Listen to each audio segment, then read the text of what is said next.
우리가 이 땅을 살아가면서 아무런 염려 없이 또 걱정할 것 없이 그렇게 살아갈 수만 있다면은 참 좋겠지만은 그것이 우리의 마음과 생각대로 그렇게 잘 되지 않는 것 같습니다. 그래서 겉으로 남들이 보기에는 아무런 어려움 없이 그렇게 살아가는 것 같지만은 마음 한구석에는 이런저런 이유를 가지고 우리는 여러 가지로 문제를 안고 또 두려워하고 염려하는 그러한 모습으로 오늘의 모습을 살아가게 됩니다. 우리가 이렇게 불안해하며 살아가는 이유는 먼저는 우리에게 들려오는 여러 가지 소식들 때문입니다. 우리에게 들려오는 소식들이 항상 평안을 주고 또 기쁨과 또 소망을 주는 그러한 소식들이 아니라 계속해서 물가가 오르고 여러 가지 사건, 사고의 소식들을 들으면서 우리는 불안한 마음을 가지게 됩니다. 그리고 외부적인 것뿐만 아니라 내부적으로도 그렇습니다. 우리의 연약함으로 인해서 우리는 불안해하게 됩니다. 우리가 연약하고 부족해서 불안할 것이 아무것도 없다면 좋겠지만은 우리의 능력이 넘쳐나지 못하기 때문에 해결할 수 없는 그 일들로 인해서 우리는 불안해하게 됩니다. 더군다나 우리는 오늘이라고 하는 이 시간을 뛰어넘어서 내일을 알 수 없습니다.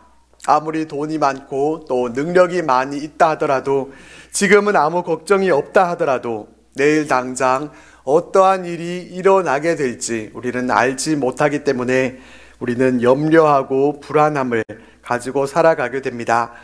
그래서 요즘과 같은 첨단 과학 시대에도 20, 30대 젊은 사람들도 점집을 찾아서 점을 보는 일들이 더 많아진다라는 그런 이야기를 우리는 종종 듣게 됩니다.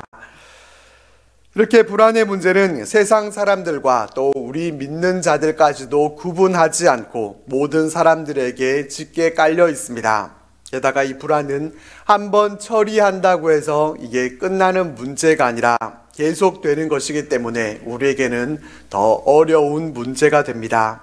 한때는 우리가 은혜 받고 또 하나님께서 주시는 그 은혜를 찬송하면서 평강 가운데 거하게 되는 그런 때가 있지만은 또 언제부터인지 모르게 자신에게는 또 불안해지는 마음과 또 기도도 잘 되지 않고 밤낮 없이 여러 가지의 모습들로 시달리게 되는 우리의 모습도 발견하게 됩니다.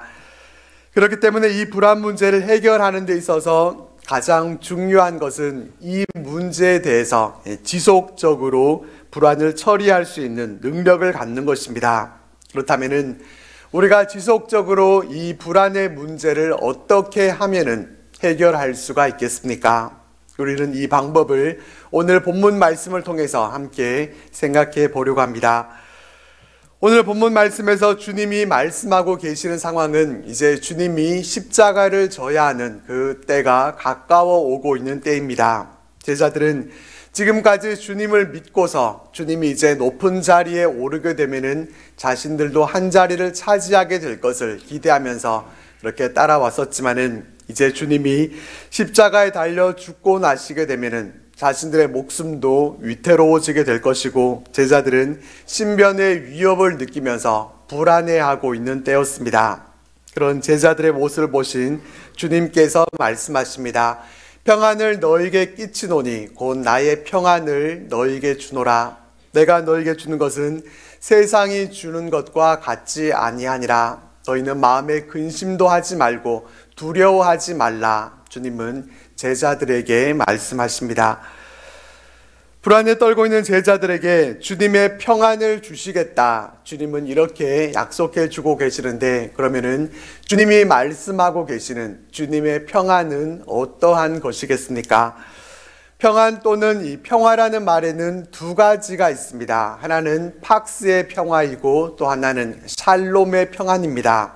팍스는 로마인들이 추구하는 이 로마의 평화였습니다. 로마인들이 말하는 평화는 전쟁이 없는 상태를 말하는 것이고 힘으로 눌러서 싸우지 못하도록 만드는 힘을 가지고 만들어내는 그러한 평화였습니다. 그래서 로마는 이런 평화를 실현하기 위해서 온 힘을 다해서 그들은 넓은 땅을 정복하고 또 그곳을 다스려 나갔습니다. 로마는 강력한 힘을 길렀고 평화로운 나라를 세우기 위해서 하루도 피를 흘리지 않는 때가 없었습니다. 그러나 이 평화는 로마가 힘을 잃어버리고 나면은 또 그것과 함께 사라지고 마는 그러한 평화였습니다. 세상이 주는 팍스의 평화는 그렇게 어떠한 것을 얻을 때 얻어지는, 어떤 것이 주어질 때 얻을 수 있고 만족하는 것을 말합니다. 돈이 있어야 평안하고 또 힘이 있어야 평안합니다. 건강해야 평안하고 또 능력이 있어야 평안하고 아무런 문제가 없어야 평안합니다. 하지만 이 평안은 가정에 문제가 생기게 되고 또 우리의 건강에 문제가 생기고 돈도 떨어지고 힘도 사라지게 되면은 평안도 함께 사라지게 되는 일시적인 평안입니다. 반면에 샬롬의 평안은 이와 다릅니다. 어떠한 어려움과 풍랑 속에서도 하나님을 향한 믿음을 갖고 흔들리지 않는, 요동치 않는 상태가 바로 샬롬의 평안입니다. 햇볕이 쨍쨍하고 잔잔한 물가에서 배가 순항하고 있는 모습, 이것이 샬롬의 평안이 아니라 폭풍이 치는 바다에서도 어미새의 품속에서 새끼새가 그 날개 그늘 아래에서 누리게 되는 평강, 이것이 샬롬의 평안이고 주님이 말씀하신 평안입니다. 주님이 제자들에게 주시겠다고 말씀하신 그 평안은 이 샬롬의 평안이었기 때문에 결코 폭풍을 제거해 주는 것이 아니었습니다. 외부적인 상황을 바꿔주는 그러한 평안이 아니었고 먹으면 곧바로 평안을 얻을 수 있는 그런 알약과 같은 것이 아니었습니다. 예수님이 제자들에게 평안을 주시겠다 이렇게 말씀을 하셨을 때 주님의 그 말씀을 듣고서 즉시로 평안을 얻었던 제자들은 아무도 없었습니다. 그들은 계속해서 주님의 그 말씀 후에도 평강을 잃어버리고 두려움 가운데 떨고 있었습니다. 예수님이 십자가에서 죽으신다는 외적인 상황은 달라진 것이 하나도 없었습니다.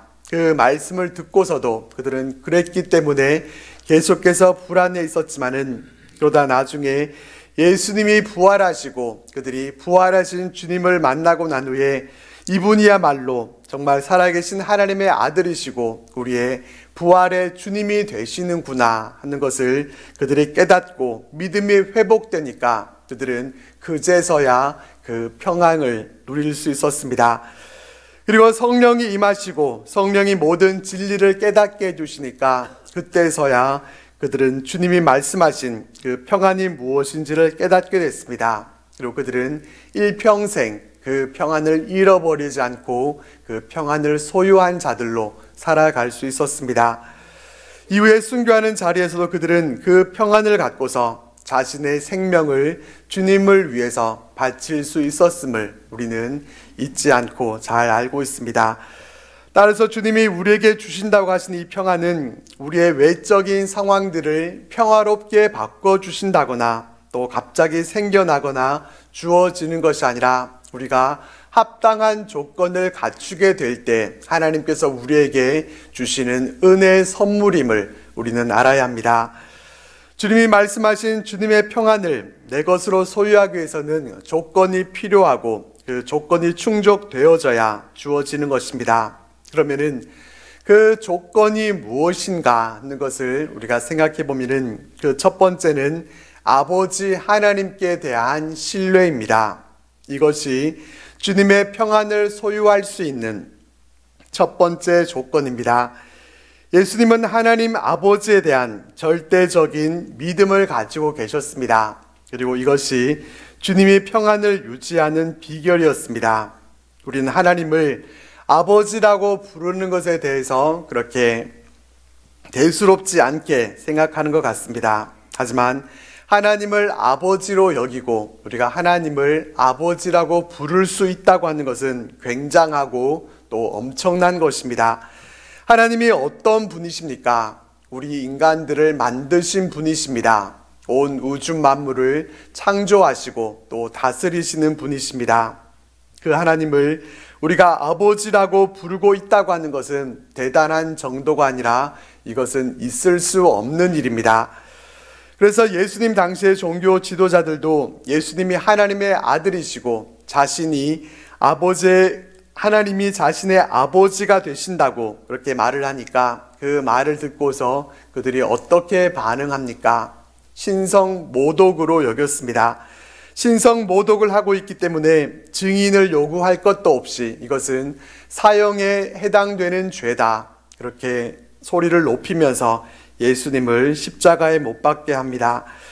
인간이면서 죄인인 우리들이 하나님을 아버지로 부른다고 하는 것은, 이것은 신성모독을 떠나서 불가능한 일입니다. 하지만 예수님의 구속의 은혜로 인해서 사탄의 자녀에서 우리가 하나님의 자녀로 양자 삼아졌기 때문에 우리 같은 죄인들도 하나님을 아버지라고 부를 수 있게 됐습니다. 이것은 놀라운 은혜가 아닐 수 없습니다.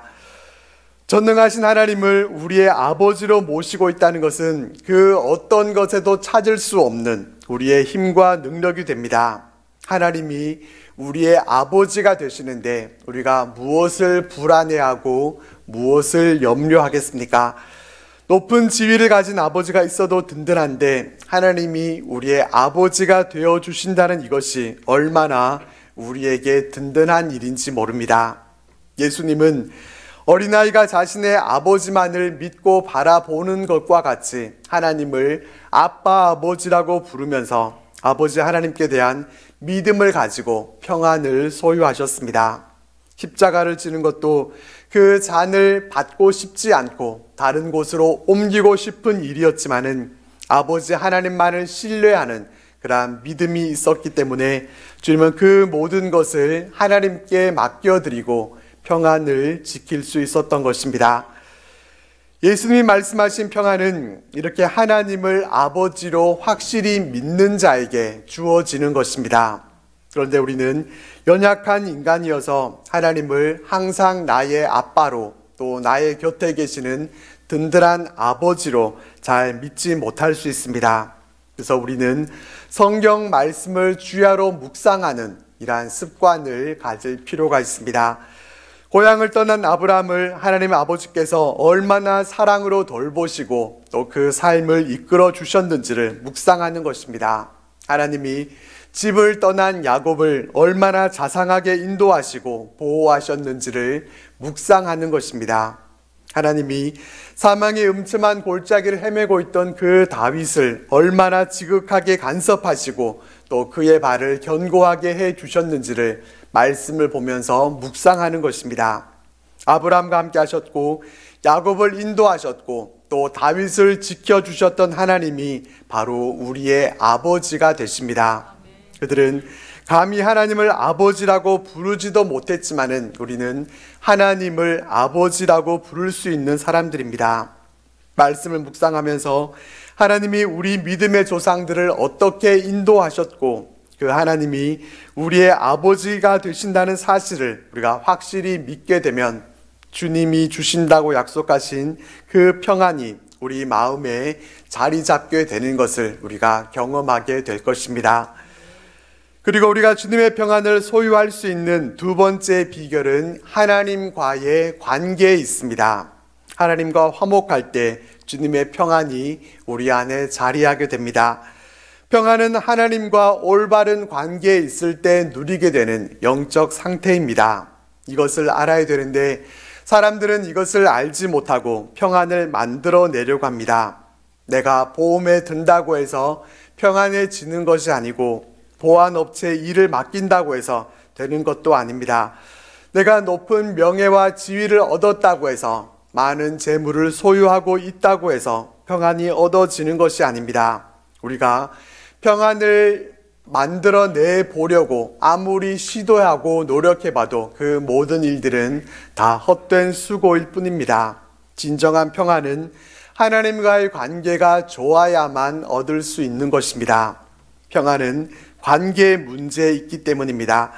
평안의 문제는 관계에 있기 때문에 우리는 관계에 초점을 맞추어야 합니다. 그런데 우리는 어떻습니까? 관계에 초점을 맞추기보다는 위치에다가 초점을 맞추는 그런 우리의 모습을 보게 됩니다. 요셉을 예로 들어보면은 요셉이 노예로 팔려갔을 때 그의 위치는 노예였습니다. 그러다가 보디발의 아내의 유혹을 거절한 탓에 그는 죄수의 신분에까지 그 위치가 더 내려가게 됩니다. 인생의 가장 밑바닥의 위치에 있었지만은 그가 일어설 수 있었던 것은 그가 자신의 그 위치에 초점을 맞췄던 것이 아니라 바로 관계에 초점을 맞췄기 때문입니다. 대부분의 사람들은 어려움과 고난에 처하게 되면은 자신의 그 비참한 위치에다가 초점을 맞추게 됩니다. 부르짖는 내용도 이 평안이 없는 나의 위치에서 다른 곳으로 나를 옮겨 주옵소서, 그렇게 기도가 하는 것이 대부분의 모습입니다. 기도는 간절하지만은 그 내용은 관계에 대한 것이 아니라 위치에 대한 것으로 기도합니다.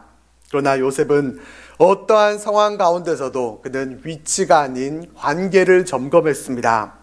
성경은 여호와께서 요셉과 함께 하심으로 형통한 자가 되었다, 이렇게 말씀해 주고 있습니다. 요셉의 위치는 노예였었지만은 관계에 있어서는 하나님과의 그 관계가 잘 유지되고 있었습니다. 노예의 위치에서도 또 죄수의 위치에서도 하나님과의 관계는 하나님과 함께 하면서 계속 잘 유지되고 있었습니다. 이것이 평안에 있어서 중요한 핵심 요소가 됩니다. 내가 처한 상황이 폭풍 치는 바다라고 하는 그러한 위치에 있다 하더라도 하나님과 올바른 관계에 있다고 하면은 평안이 우리의 것이 될 수 있습니다. 내가 사망의 음침한 골짜기로 다닐지라도 해를 두려워하지 않을 것은 주께서 나와 함께 하심이라. 주의 지팡이와 막대기가 나를 안위하시나이다. 위치는 사망의 음침한 골짜기에 있다 하더라도 하나님과의 관계에 있어서 하나님이 나의 목자가 되어 주실 때 우리는 하나님께서 주시는 그 평안을 소유할 수 있는 그러한 자가 됩니다. 그렇기 때문에 하나님과의 관계는 소원해져 있으면서 내 마음이 평안하지 못해서 하나님께 그저 내게 평안을 달라 그렇게 기도하고 있는 것은 헛된 것을 구하는 것입니다. 내게 평안을 달라고 구하기 전에 하나님과 나와의 관계가 어떠한지를 잘 점검해 보면서 하나님과 나의 관계를 막고 있는 그 어떤 것도 잊지 않도록 그것을 제거하고 회개하고 하나님께 나아가는 모습이 주님의 평안을 소유할 수 있는 두 번째 비결입니다. 그리고 마지막으로 우리는 기도를 통해서 주님이 주시는 평안을 얻을 수 있습니다. 예수님은 하나님이셨음에도 불구하고 새벽 오히려 미명에 하나님 앞에 나아가서 기도하셨습니다. 주님은 기도를 통해 평안을 소유하셨습니다. 이제 십자가를 앞두고서 겟세마네 동산에서 기도하실 때 십자가의 그 고통을 생각하면서 평안을 잃어버릴 수 있었겠지만은 그 순간에도 주님은 무릎을 꿇으셨습니다.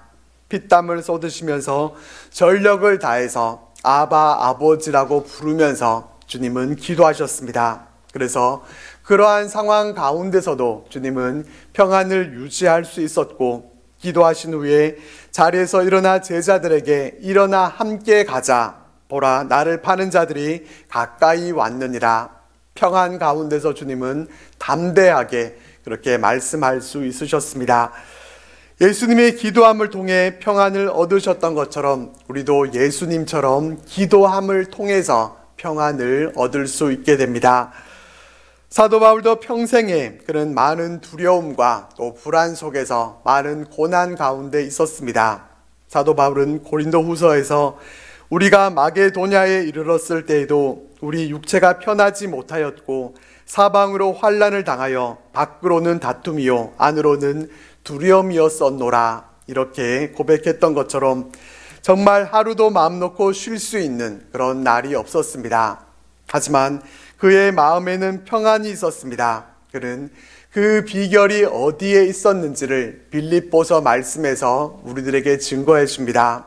아무것도 염려하지 말고 오직 기도와 간구로 너희 구할 것을 감사함으로 하나님께 아뢰라. 그리하면 모든 지각에 뛰어난 하나님의 평강이 그리스도 예수 안에서 너희 마음과 생각을 지키시리라. 이 말은 사도 바울이 그냥 하는 말이 아니라 그가 실제로 하나님 앞에서 평강을 잃어버릴 수밖에 없는 그런 상황 속에서도 그가 기도로 나아갔을 때 하나님께서 그에게 평안을 유지할 수 있도록 도와주셨던 자신의 그 경험을 토대로 이와 같이 고백하고 있는 것입니다. 염려되고 우리를 불안케 하는 그러한 일들이 많이 있지만은 그때 기도와 간구로 나아가십시오. 그러면은 하나님의 샬롬의 평강이 여러분들의 마음과 생각을 지켜주실 것입니다. 사도 바울은 바로 이와 같이 우리들에게 전해주고 있는 것입니다. 기도로 구하는 자가 얻을 수 있습니다. 그런데 이런 분들이 있습니다. 성도는 오직 먼저 그의 나라와 그의 의를 구하라, 그렇게 말씀하셨던 것처럼 사소한 개인의 문제를 놓고 기도하는 것은 아직 어리고 미숙한 그러한 모습이고, 자기 문제를 놓고 기도하는 것보다 남을 위해서 중보하는 것이 더 성숙하고 귀한 모습이다, 그렇게 말씀하는 분도 있습니다. 어떻게 보면 참 훌륭한 말인 것 같지만은, 하지만 우리의 개인의 문제를 놓고 기도하는 것이 결코 잘못되거나 또 부끄러운 모습이 아님을 우리는 다시 한번 또 마음에 새겨봐야 합니다. 먼저 그의 나라와 의를 구하라 라고 하는 말씀은 사소한 것을 구하지 말라고 하는 이러한 말씀이 아니라 기도 없이 염려하지 말라라는 그러한 의미이고, 또 순서에 있어서 하나님의 나라와 의를 먼저 구하라는 것이지 개인적인 내용의 기도를 드리지 말라는 그러한 말씀이 아닙니다. 한나를 보면은 자신이 아이를 낳지 못하는 그 슬픔을 안고서 기도했을 때 하나님께서 그에게 아들 사무엘을 주셨습니다. 이후에 사무엘을 통해서 사사 시대가 막을 내리고 왕정 시대로 시대가 바뀌어집니다.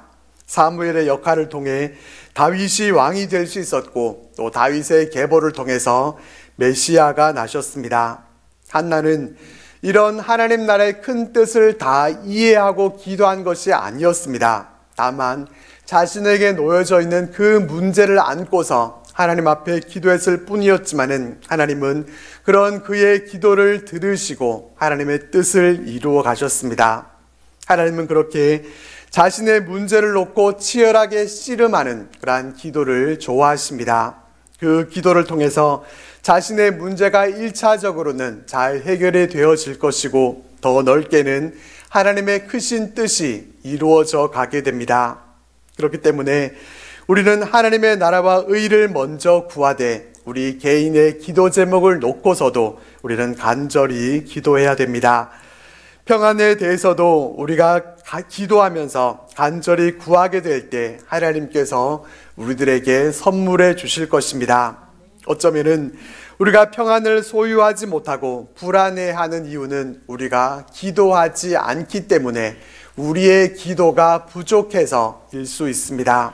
그리고 이것을 역으로 생각해 보면은 하나님은 우리에게 평안을 선물해 주시기 위해서 우리로 하여금 기도하게 하시는 것이고, 우리의 기도는 하나님이 주시는 축복과 은혜를 받을 수 있는, 평안을 받을 수 있는 통로가 되는 것입니다. 우리가 기도하기만 하면은 하나님이 아낌없이 우리에게 이미 예비해 두신 것을 주실 것입니다. 우리의 아버지 되신 하나님은 우리가 기도로 나아가기만 하면은 독생자 예수님도 아끼지 않고 우리에게 주셨기 때문에 세상의 그 어떠한 것도, 어떠한 귀한 것들도 아끼지 않고 우리에게 부어주실 것입니다. 불안은 어떤 질병보다도 무서운 것일 수 있습니다. 이 무서운 질병과도 같은 불안을 이기기 위해서는 이 불안을 다스릴 수 있는 그러한 능력을 우리가 가져야 합니다. 주님께서 우리에게 주시는 평안을 소유해야 합니다. 그러나 주님의 평안은 그냥 주어지는 것이 아닙니다. 하나님을 내 아버지로 믿고 신뢰할 때 우리에게 주어지게 될 것입니다. 하나님이 아버지로 느껴질 때까지 말씀을 묵상할 때 하나님께서 우리에게 평안을 선물로 주실 것입니다. 또한 하나님과 올바른 관계를 맺고 있을 때, 그리고 하나님 앞에 우리가 간절히 엎드려 기도할 때 그 평안이 우리의 소유가 될 것입니다. 원하기는 모두가 불안해하면서 평안이 없는 그러한 시대를 살아가고 있는 이때에 주님의 평안을 소유한 자 되어서 늘 평안 가운데 감사함과 기쁨으로 하나님께 더욱 가까이 나아가는 우리들 모두가 되시기를 바랍니다. 기도드리겠습니다. 하나님, 평안을 잃어버린